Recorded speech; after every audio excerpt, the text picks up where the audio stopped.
Today, let's step away from the games I normally review into something a bit more vertical. That's right, Wall World, or basically what you get when you take Dome Keeper, flip it on its side, and actually give it meaningful roguelite meta progression, as well as proper story and ending. Well, as much as any game like this can have a story and ending at least. The premise of the game is fairly simple. You're part of a civilization that lives on an infinite wall, gathering resources from it and only hazarding journeys when the resources run thin. There's myths of a bottom to this wall as well as a top, and that they used to live on a globe rather than a flat vertical plane. This would be all nice and peaceful, but unfortunately the surface of the wall is controlled by creepy critters called the Zyrex that would like nothing less than to eat you, as well as your robot spider that you use to traverse the wall looking for resources. And eat you they will, since this is a roguelite. You will die, plain and simple. And from what I can tell, it's highly unlikely, if not impossible, to beat the game without dying at least a few times for that juicy meta progression, especially the movement speed upgrade, since without that, you're not dodging any of the hentai level tentacles trying to squish you flat during those boss fights. That said, while I do prefer the Rogue Legacy model where the game is actually able to be beaten on your first vanilla run by simply getting good, the fact that there is actual proper meta progression gives this game a leg up over its inspiration, Dome Keeper. And while I'd love to do a review of this without drawing the parallels, it is frankly inescapable because they both have you defending dome-like objects between mining runs for resources to improve the potency of said dome-like object. But in this game, you gain mobility, multiple mines, more resource types and zones, and a better sense of progression in the long run. So it absolutely passes the iteration litmus test by expanding the formula. Now, in terms of mechanics, we pretty much have to look at three parts. 1, the actual in-game loop, 2, the meta progression, and 3, the end game. Since, yes, this game has an actual ending that you work towards over the course of your playthroughs. With the core game mechanics, you start with just your mechanical spider, which serves as your dome, that is armed with a simple gun that frankly ends up being more solid than many of the other weapon swaps you can find. And you attach yourself to weak spots in the wall to dive into and mine for resources, of which there's actually quite a few, and with the exception of the base mineral,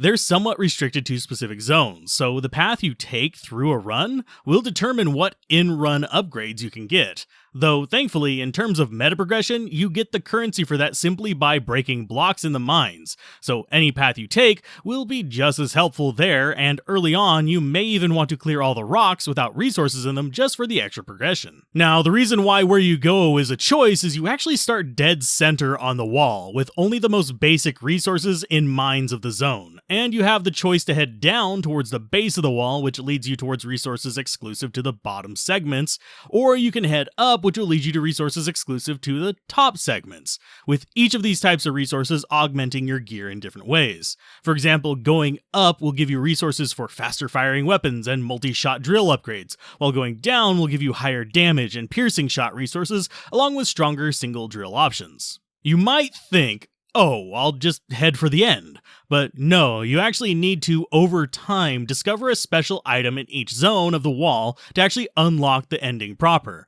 So you will need to travel to the very bottom and to the very top to get the keys to victory. Thankfully, you don't have to do it all in one run, since these special items are one of the few things that are persistent from run to run outside of the basic meta progression, which is a good thing, since if they weren't, I don't think I would have been able to beat it in a reasonable amount of time, even if I maxed out all of the meta progression and special items. Now, special items, which are called anomalies by one of the upgrades you might end up getting later, there's essentially 4 types of these outside of keys. First, blueprints, which are your special permanent upgrades that allow you to invest your harvested points to unlock new tools for your spider for future runs. Due to this, they are the rarest of the 4, but also the most impactful, with perks such as shields to absorb damage, claws to stomp wall crawlers, and even some mining support tools, and will be some of the most desirable things to find as you progress through the game. Second up are schematics. These, like the rest of the anomalies other than blueprints, are limited to that specific run, but they provide you free upgrades to one of the systems you already have in your spider, such as fire rate boosts, mining speed, or any number of other perks to the systems you've gotten through finding the next 2 anomalies. Though probably the one I regretted finding the most were the weapons from other wrecked crawlers, since while they are fun to play with and can mix up the playstyle and even be useful against specific enemies, I always found the normal base cannon to just be more broadly useful against the normal variety of enemies. But they do give you some creative ways to deal damage, with everything from a bolt thrower to a grenade launcher and even a shotgun. The fourth anomaly is the augment, and unlike the other three which are found at the back of mines only, it is instead found buried in the rocks in the middle of the mine, much like normal resources for upgrades. These generally give you add-ons for your spider and are limited to that specific run, but they actually have a decent variety and range from extremely useful things like mining bombs, the drone, and several constructions you can place along mine openings themselves, to slightly less useful but still nice to have things like the mining booster, radar, or the jetpack boost. Generally, all of the anomalies you find will be worth picking up to try out, even the story or shout-out ones that crop up from time to time in extra small alcoves with loose resources as a reward. The only time I didn't feel extremely compelled to grab them was when I was doing my final push to the end, since by then I was just racing the clock to get to where I needed to be before being swarmed by too many enemies, or even the boss itself, since I actually wanted to use the first boss spawn, which is the easiest of the bunch, to get rid of any cloud waves since it despawns all enemies when it dies, and this was mainly to make my climb faster. Now, the larger loop as you go run to run generally devolves to getting as much of the meta currency as possible and finding the key items that carry from run to run when you can, then just dying to the boss, usually on the second or third encounter with them, and then coming back with an upgraded spider with more tools at your disposal to get further, and of course find more stuff to rinse and repeat until you can make the final journey to the end, usually helped by plenty of both in-session and out-of-session upgrades,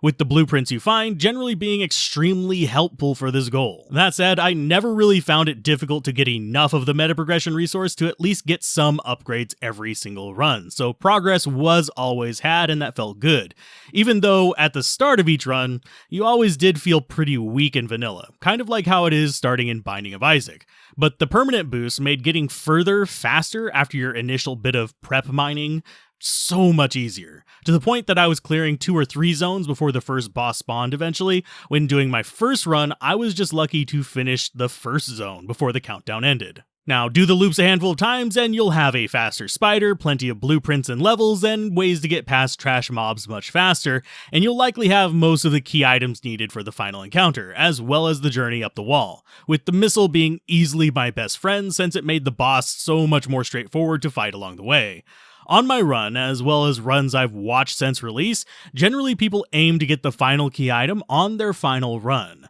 so don't be surprised when you find it if you feel the urge to rush to the final encounter, though I do find rushing to the final encounter without the key item to provide a little bit more context for the actual proper ending. So after beating the game, that's when things kind of go to a bit of, well, what next situation for me, and normally I don't care about post-game stuff, but this title did leave me wanting a bit more since it is a roguelite. So something beyond the ending is not unheard of. But what happens is once you get to the ending, you can still play your save, but the boss will no longer spawn, and there is no end short of your spider dying or quitting the run, so it's pretty much just there for 100%ing the game. So it does feel a bit flat after that, but to an extent, that is a bit of nitpicking and something I personally don't usually engage with, but that is something some people may feel disappointed about. Though, considering how cheap the game is and how I got a solid 10 hours of gameplay out of it before beating the final boss the first time, and the fact that you have multiple save slots if you do actually want to try again, I don't consider it a bad investment, and I don't have any buyer's remorse or anything.